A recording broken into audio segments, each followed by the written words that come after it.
Hi guys, I've got book number 2 for you today from our Stitch Advent Calendar. There are 24 awesome books in here and we're reading book number 2. Shall we find it? Let's have a look. Hi Stitch, hi Angel. Where could book number 2 be? I've got lots of numbers. I can't see it on this page. Can't see, oh yes I can, here it is, number 2. Book number 2. Now let's close this advent calendar up, move it to the side. It says Lilo and Stitch part 2. Oh, Lilo's giving Stitchy a nice cuddle. And here's Nani, she's giving him a cuddle too. Let's see what he's up to. It was the day after the incident at the Lau, and Nani went on. It was the day after the incident at the Lau, and Nani went on a job search as Lilo tried to train Stitch.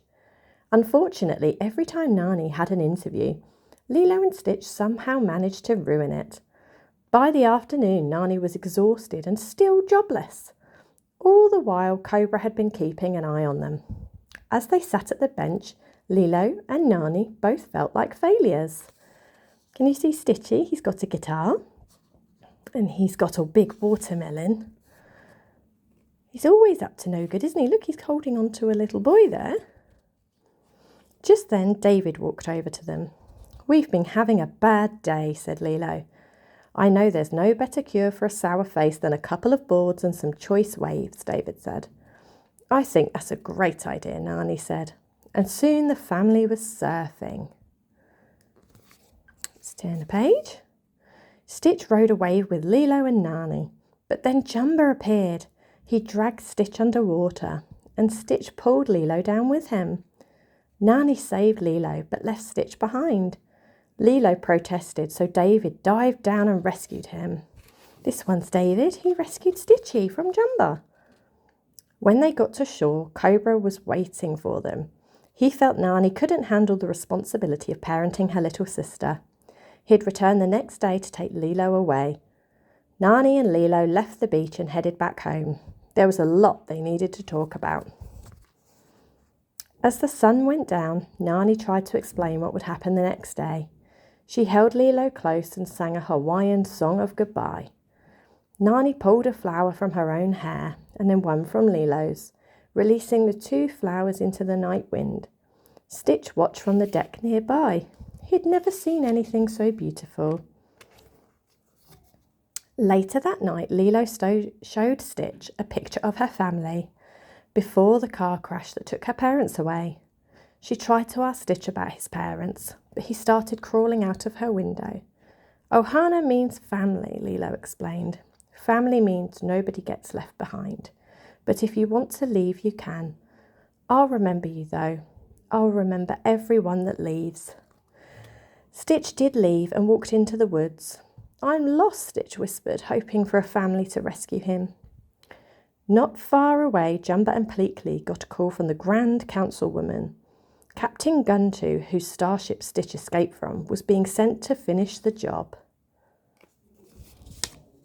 The next morning, Lilo told Nani that Stitch had left. Just then, David arrived and told Nani he'd found her a job. Nani told Lilo to stay in the house until she got back. Shortly after Stitch had left Lilo's room, Jumba found him. Stitch raced back to Lilo. She called Cobra Bubbles and told him aliens were attacking her house. He didn't believe her. When Nani returned, she found her house destroyed and Cobra Bubbles waiting. He put Lilo in his car to take her away, but Lilo sneaked out of the vehicle. She raced towards the woods and eventually bumped into Stitch. Lilo watched as Stitch transformed into his alien self. Lilo couldn't believe her eyes. "You're one of them," she said. Just then, Captain Gantu popped out of a nearby bush. He captured Stitch and Lilo too. Captain Guntu threw Lilo and Stitch into a glass pod and prepared for takeoff. Nani arrived just in time to watch the ship depart.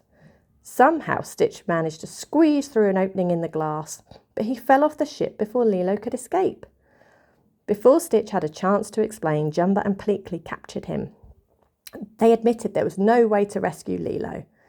The aliens tried to get Nani to look on the bright side, but she was devastated. Stitch walked over to her. Ohana.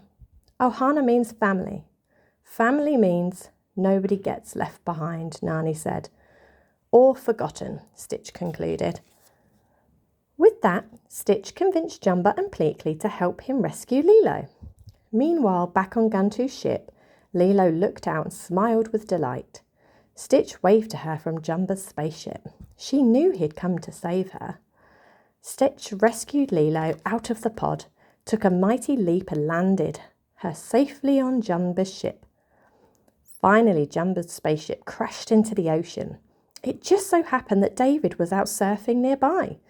Lilo asked him if he would give her and the aliens a ride. As David paddled to the shore, the Grand Councilwoman was waiting on the beach. She sentenced Stitch to a life in exile, to be served out on Earth. And since Lilo and Nani were Stitch's official caretakers, the family was under the protection of the Galactic Federation. Lilo, Nani and Stitch were able to stay together as a family, and they had picked up a few new members along the way. It wasn't a typical family. It was little and broken, but it was still good.